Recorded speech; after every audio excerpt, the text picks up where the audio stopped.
Hello, and welcome to Sobercast, where we provide AA speaker meetings and workshops in podcast format. We're an ad-free podcast, and if you enjoy listening, please help us be self-supporting by visiting Sobercast.com, look for the donate link, and drop $1 or $2 into our virtual basket. We hope you enjoy the podcast. Have a great day. Good evening, everyone. Welcome to the Road to Recovery group of Alcoholics Anonymous. My name's Debs and I'm alcoholic. Could everyone please turn off their mobile phones or switch them to a silent profile, and please try to keep disruptions to a minimum.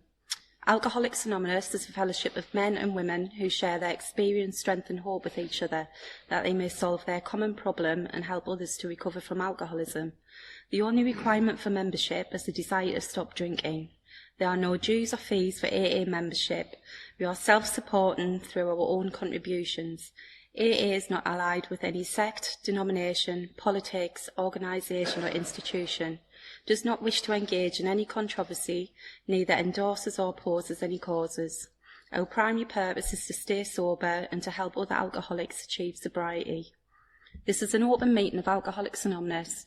In support of AA's singleness of purpose, we would respectfully ask that sharing be confined to alcoholics, and when discussing our problems, we confine ourselves to those problems as they relate to alcoholism.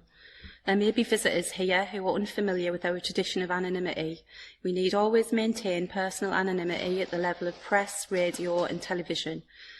This tradition is a constant reminder that personal ambition has no place in AA.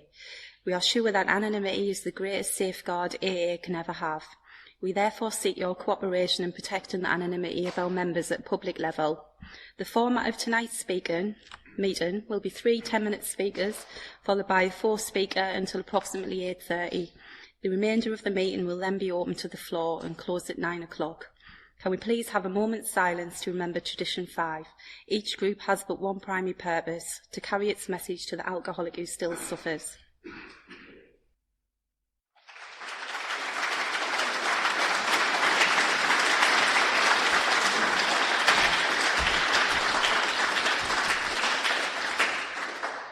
Good evening, everyone. My name's Andy and I'm an alcoholic. Hi. Such beautiful faces out there as well. I'm here to do a job. You know, I was 15 years ago next Wednesday. I came in and I was finally defeated. I finally surrendered to the fact that I couldn't do life at all, that I was going to drink myself to an early grave, that I almost had. So I was kind of ready to listen to what somebody else had to offer. I'd been in and out of institutions, prisons, for the best part of my adult life, and I'd reached a place where I truly believed nothing was going to work for me. And yet I came across a lad that I drank with consistently for a long time, and he had changed. You know, and it's Mike. He brought me to this meeting, and you know, for that I thank God for that.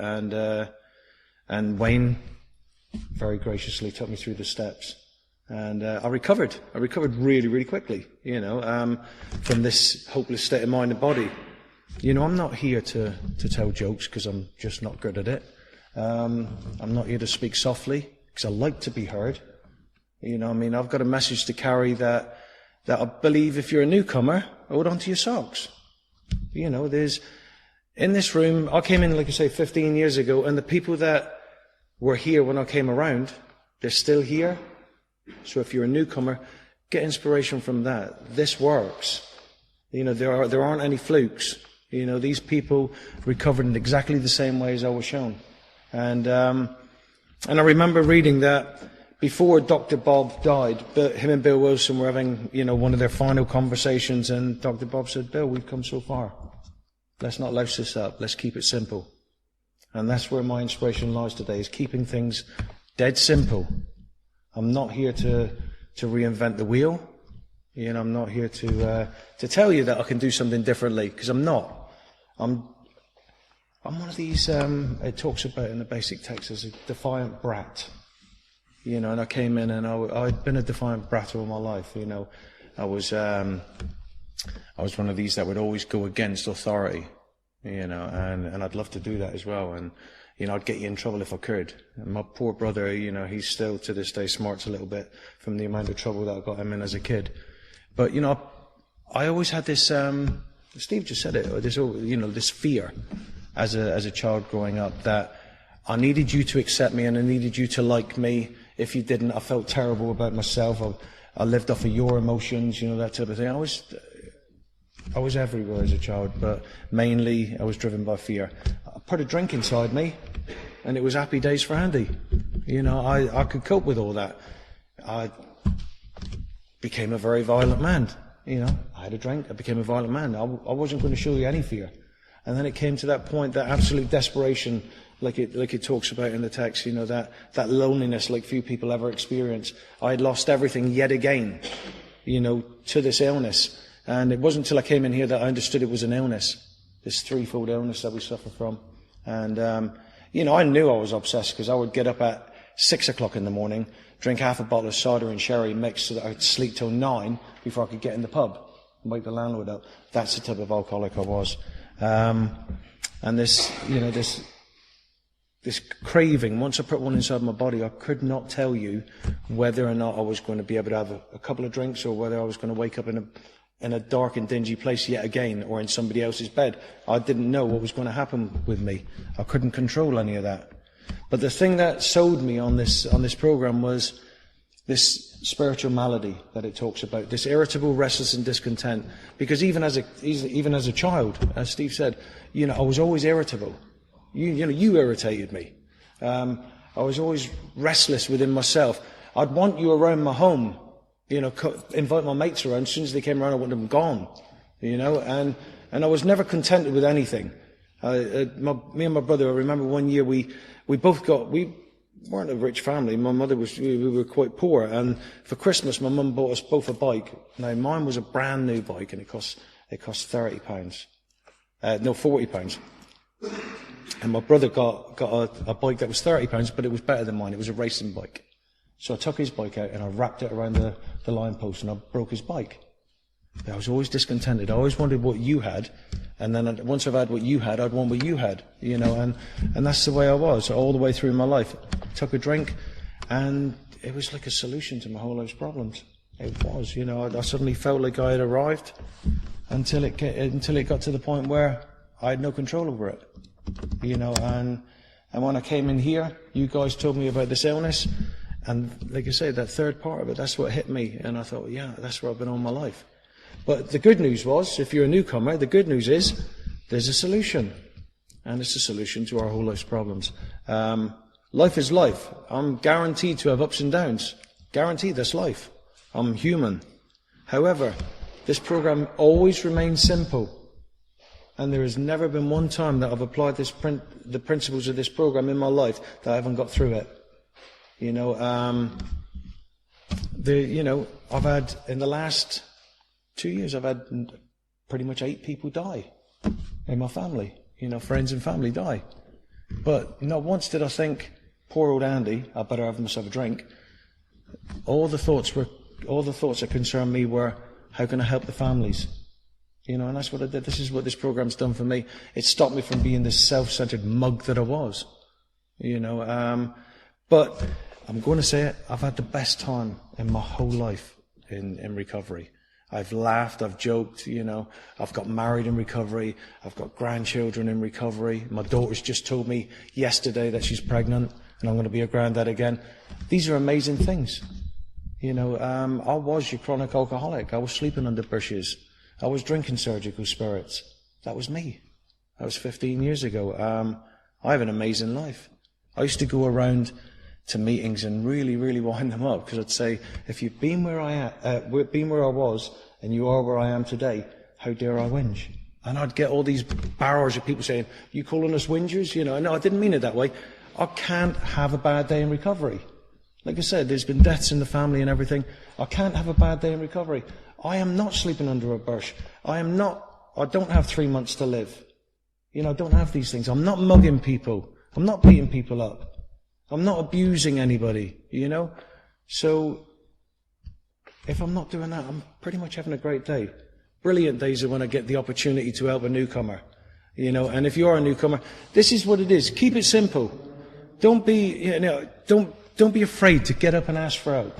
Because that was the first part of my journey, was to get up and ask somebody to help me, because I had no clue anymore, and And in doing so, like I say, I thank God for Wayne as well. He took me through this program and he showed me the way. The man kept it simple for me, because I'm stupid, but I'm not a fool. I've done many, many idiotic things. But I suddenly realised when he was telling me that I could recover the same way as all of you guys, I took it on board. And, I followed it. And all I did is I followed it. I was probably going to try to prove him wrong.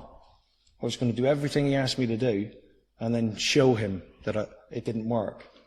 But it did. And it's carried on working now for, like I say, 15 years. So if you are new or you're struggling, get excited. Ask somebody with experience. Ask somebody that's gone before. Ask somebody that knows the way. Ask somebody that can show you how to work this 12-step program in your life. And start getting on and enjoying life. Because that's what it's about, guys. I wouldn't be here if I was miserable. It's all about the joy of recovery. And I'll leave it there. Thanks.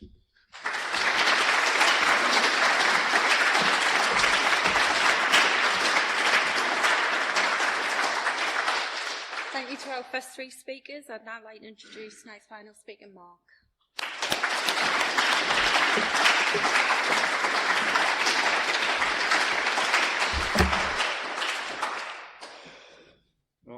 I'm Mark and I'm now Pollock. I'm very grateful to be stood up here tonight. My head is a bit like a void at the moment. Right.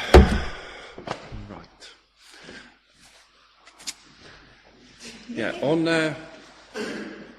May the 7th, 1998, I was going to any lengths to get absolutely smashed out of my brain, as normal, and I had this vodka fuel plan at about 10 o'clock in the morning on May the 7th, like I say, and because I sat there and I'm thinking, God, I've spent a rent check again, and that's the third one, and if I don't do something, I'm going to get kicked out of my flat, and then I'm going to be on the street, and then that's going to be it. That's a cliff I'm just going to fall right off. And I was really scared. I thought, what am I going to do? What am I going to do? Anyway, so I started drinking this vodka, bought the newspaper, looked in the paper, and made up this plan that I was just going to get on a boat and I'm going to disappear. I'm going to get sober on the boat, and when I come back, I'll have lots of money. I'll pay my rent, and I'll be out of the crap. And brilliant plan. So left my flat. Got on the bus into town, went down the quay. I looked out to sea and I could see this little dot, and I thought, oh yeah, I know what boat that is. I thought, right, I estimate that's going to take about 3 hours to get in. So I went to the pub just at the end of the quay, and so I was in there and I was drinking treble vodkas and Coke, and I timed it brilliantly. I walked out of there, I walked up to the end of the quay, and there was this boat, and so I got on the boat, and I had a word with the skipper, and so I can remember what I said to him. I said, Terry, I'm right in the shit. Just give me a job. I've got to get out of here, and I'll be all right once I'm out there. I'll be all right once I'm at sea. I'll work hard and all that. And he just said, Mark, he said, I can't take you. You're too ill. And I was like gobsmacked, because the amount of times that I had gone down to that boat in a taxi and fell out of the taxi and then sneaked on the boat and gone to sleep, and he only knew I was there when we were like 30 miles out. And he said, I can't take you, you're too ill. And obviously I thought, well, what am I going to do? And I said, oh. But luckily my mate Pete said, Mark, here's some money. Just go down the pub, I'll have a word with him. So off I went, back down the pub, back on the treble vodkas again. Hour and a half later, my mate Pete and Terry walk in the pub, and I saw him come in. I thought he's talked him round. I got up to shake his hand. I just passed out on the floor. And that was it. That was my brilliant plan, and it availed me nothing, basically. But obviously, you know, the good intentions were there, but good intentions availed me nothing either. And I can remember my old man saying that to me when I was a kid, and it just went right over my head. And so anyway, the next day was May the 8th, 1998. My old man rang me up and said, Mark, here's the number for Alcoholics Anonymous. Ring it. Christ. What have I done? And then I started thinking about the night before, and it all started coming back as usual, and it's like, oh my God, not again, not again, not again. You know, and I'm walking around my flat and I'm headbutting the wall. I'm punching myself, kicking things. And anyway, I rang a number, and that was when my life was about to change, and I didn't even know it. 45 minutes later, I'm sat in my flat, and there was a knock at my door, and there was a Scottish ex-gangster, a London business computer freak, and this other guy, and they come in my flat, and they're looking around, and they're saying, "Oh, you haven't done very well on your own, have you? Make us a cup of tea." And honestly, I said to them, "Oh, you guys from Alcoholics Anonymous, and you want a cup of tea?" And they said, "Well, yeah." I said, "Make it yourself." And they went out and they looked in my fridge, there was nothing. They looked in my cupboards, there was nothing. And they had to go and get their own milk, sugar, tea, and come back and make the actual cup of tea. But they were sat there looking at me, and they're saying,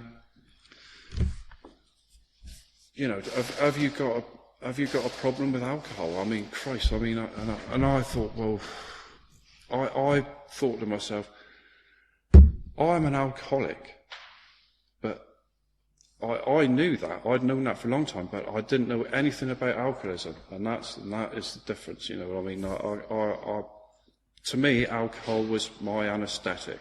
You know, it you know, like Chris was saying, he didn't like anybody, and I didn't like anybody much really, because everything about them that I hated was me. You know, it was me. You know, I hated myself. And anyway, cut a long story short, they sat there and basically they took me to a meeting, and I was, and you know, if there's any newcomers here tonight, I mean, I was sat in this meeting, and I was looking around, and I mean, I was shaking and sweating, and I was in a very bad way. I mean, like, everything was annoying. I mean, I was restless, irritable, discontent. You know, everything was annoying. And I'm looking around the room, and I thought, well, I'm 32. I'm sat in an AA meeting.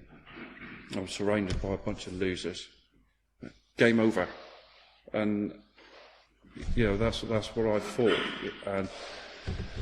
But towards the end of the meeting, this other thought came into my head, and I was looking around, and I didn't really hear a lot about what, you know, I heard a lot of people talking and that, but I mean, I sort of resigned myself, And I had this other thought came into my head: it's over, and it has been, thank God, a day at a time. But so I left there, and I went for coffee, and down the Theatre Royal. I mean, I looked a right state. I went to the Theatre Royal, shaking and sweating and wanting to throw up. But this guy gave me a list of suggestions to do, and he said, "I want you to do this." And he said, "You haven't had a drink today, technically, since 5 o'clock in the morning. So, think what you think might be out there for a sober day." And he said, and you can start writing a gratitude list. You can write you've got somewhere to live. You can write that on there. You can write that you've been to an AA meeting. And anyway, but when I did get back that night, and I got in my flat, and I got on my knees, and I did pray, and I truly meant it. I truly meant it. I thought, well, because these guys, they definitely had something about it. I mean, like this one guy in particular, he just said, "There's a way out of this, Just do what we've done." And like I say, it just seemed like he was absolutely certain with what he was saying. He just said, "Do what we've done." And anyway, I asked this guy to be my sponsor, probably about a week later. But the thing was that in the meantime, I was ringing him up, so he's basically my temporary sponsor, and I went to a meeting every night. And I asked this guy to sponsor me, and basically he just said that, he said, "Well, can you follow suggestions?" And I thought, yeah, I can, and I decided I would just do what he said, and he took me through the 12 steps. And I mean, and then I started, basically I started to realise what an alcoholic was. I'm an alcoholic of the hopeless variety. I'm one of these that's a distinct entity. Once I take a drink, then I set off a phenomenon of craving. But basically, I can't safely use alcohol. I mean, once I start drinking, that's it. I'm just drinking till I'm comatose. But I was, I'd gone way past the point of like trying to control my drinking. That was like miles back in the dust. Like it was just, I just wanted more alcohol all the time. And I mean, I'd lost so many jobs. I mean, and I could understand the phenomenon of craving, because I'd had some absolute corkers of these cravings. I mean, one time I walked into the offie with my telly on my shoulder, and just said to the bloke, "Look, just hang on to the telly, give me a couple of bottles of cider, and I'll be back for it tomorrow." And he just get out. and then I thought, well, how bloody reasonable is that? I mean, I'm obviously going to be back for my telly, And I thought, well, I'll go down the pub with it. So I walked down the pub with this massive telly on my shoulder, and I put it on the bar. Said to the landlady, look,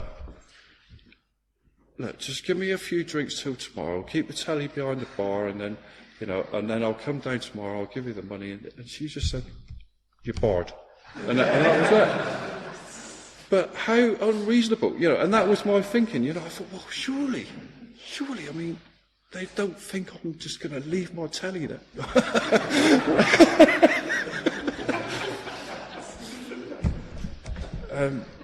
And that is a craving. And, I mean, there's hundreds like that. I mean, there was one time I was working in this upholstery place, and I turned up there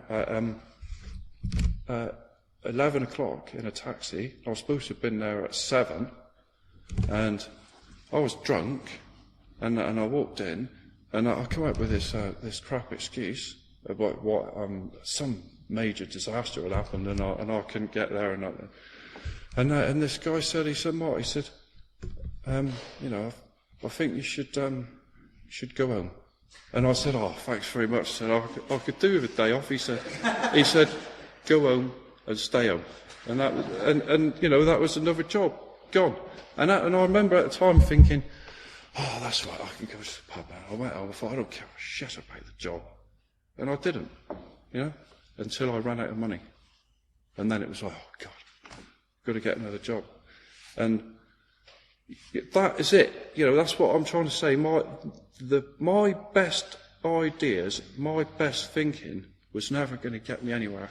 I was suffering from this illness I didn't even know I had, and it was a hopeless condition, and it was progressive. And that was what these guys were saying to me. They were talking to me about the progressive nature of alcoholism, and I could understand that. I could identify with that, because it just went back. And I remember, when I was 13 and I was drinking homemade homebrew, and and after a while, I did come to rely on it, and I didn't even realise, to be honest. But my drinking got worse and worse and worse and worse and worse, and it was my anaesthetic. I didn't want to, I hated the days when I had no money and I couldn't get any money from anywhere, and I did everything. I begged. Well, I didn't beg so much, but I definitely stole, and I would do anything to get money, and I did come to that point where I had been defeated for a long, long time by alcoholism, but I just didn't know it, and I honestly never thought there would be a way out. But there was something in the back of my mind that was saying, it'll all be all right one day, Maury. It'll all be all right one day. Something will happen, and when I, like I say, when I came along to AA, these guys basically, they convinced me, and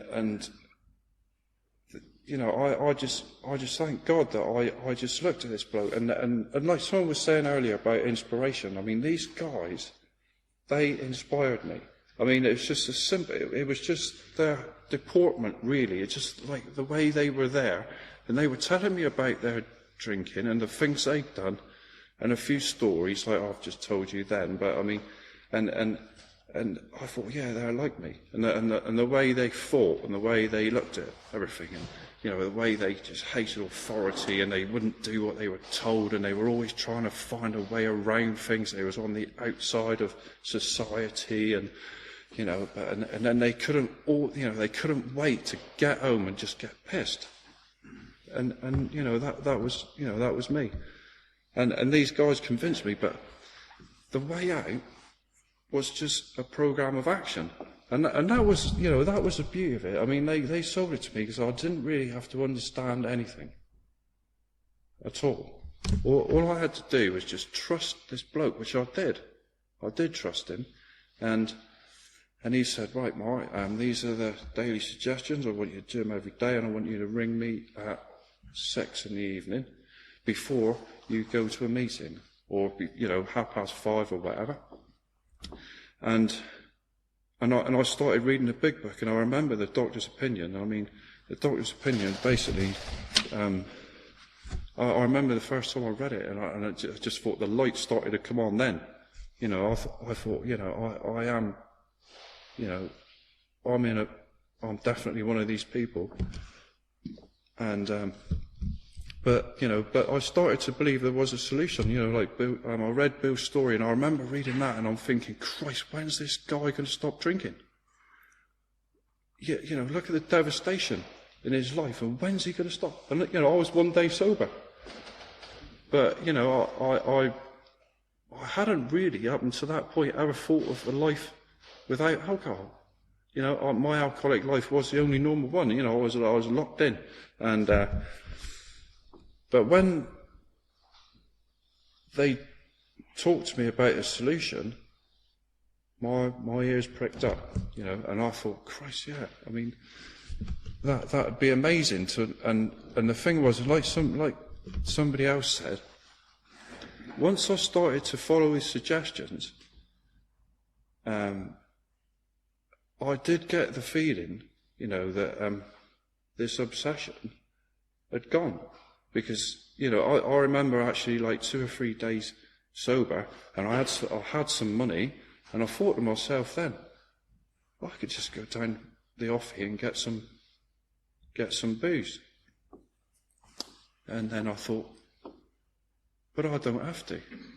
And to me, I mean, that's just like staggering, that I normally there wouldn't be no dilemma. There's no thought, and but I thought, well, no, I'll just carry on doing this AA stuff. I'll just carry on doing this, and I absolutely loved it. I mean, it was just like waking up from a nightmare.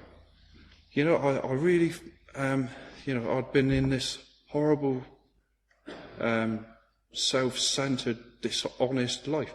And, I mean, like, I was talking to Chris the other day. I mean, like, when he was saying about he was going to this school to talk to these kids, and I thought, blimey, I remember, when I was at primary school, and at the end of the day, you used to stand there, you put your chair on the table, and then you used to stand there and say your prayers, and then they used to let you go home. And I remember one time I actually stood there, and I always used to like to say my prayers, but this time I wouldn't, and I got in a right load of shit over it. And then I thought to myself, what made me that day not want to say my prayers? Resentment. That's what it was. And from then on, I can literally, from then on, things went down the pan. And so, ignorance is no defence, definitely not. Where alcoholism's concerned, you can't just say to yourself one day, Christ, I'm glad I found out about all that, because now I know I'm not ignorant anymore, and I'm probably not alcoholic. I'm one of these people that, like I know, I mean, I knew from day one that I was alcoholic. I just needed someone to identify with, and basically once I did that, and then they were telling me that the solution, I just went along with it, and I kept it very, very simple. And like I say, I've been went through the 12 steps with my sponsor, and coming back to resentment, like I was one of these people that thought, what are resentments? What are they? And I remember saying to my sponsor, I thought, well, this will be quite easy, I said, because I haven't got any resentment. But then, the sort of like a week or so later, I'm going crazy with resentment, absolutely crazy. But I'm writing them down. And when it dawned on me what a massive mountain it was. And I was thinking, like, this inventory, how massive it is. And I thought, I just can't do it. I can't do it. But I was doing it. But this guy said to me, he said, look, he said, I said to him, it's like looking up at a mountain. He said, well, yeah, he said, write it down, he says, and then do your 5th step, he says, and then you just step over the mountain. And I thought, I'll give it a go. But that's actually what it felt like, to be honest. Because it's just back onto a level playing field.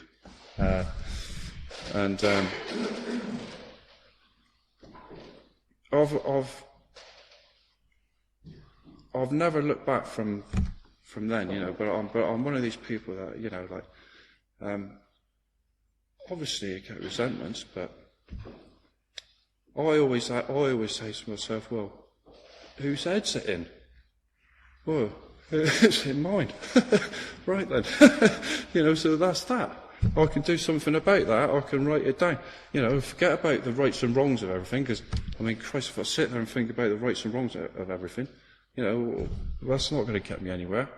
The resentment is in my mind, So I remember actually writing my step 4, and my sponsor actually came over. He said he's going to look at it, and he's just going to say, just check it, before I do my 5th step. And he came over 3 times, and he looked at it. And the first time he said,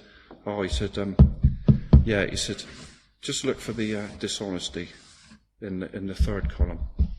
And I thought, all right, obviously I don't know anything, so, and I'm looking at it, I wrote a load more resentments down, still looking at it. Anyway, the 3rd time he came over, he said, you still haven't quite got the hang of this dishonesty.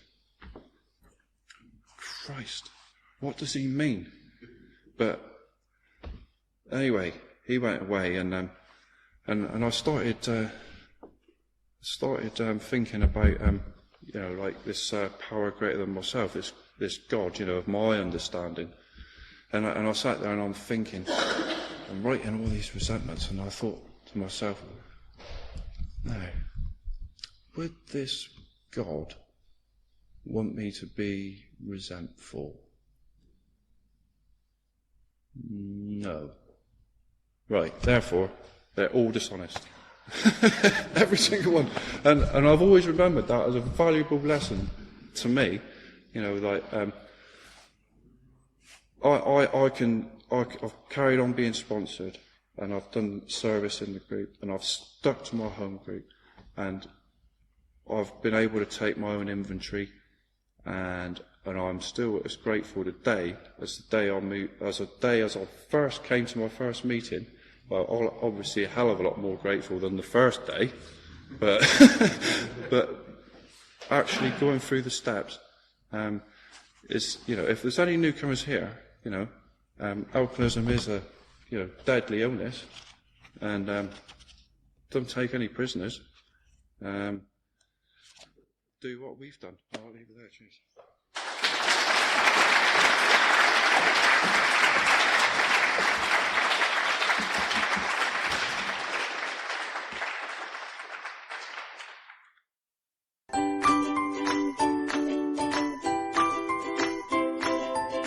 Thanks for listening. I hope you enjoyed the podcast. Sobercast is ad-free, and we'd like your help in order to keep it that way. So if you'd like to help us be self-supporting by pledging $1 or $2 a month, visit Sobercast.com and look for the donate links. Thank you very much.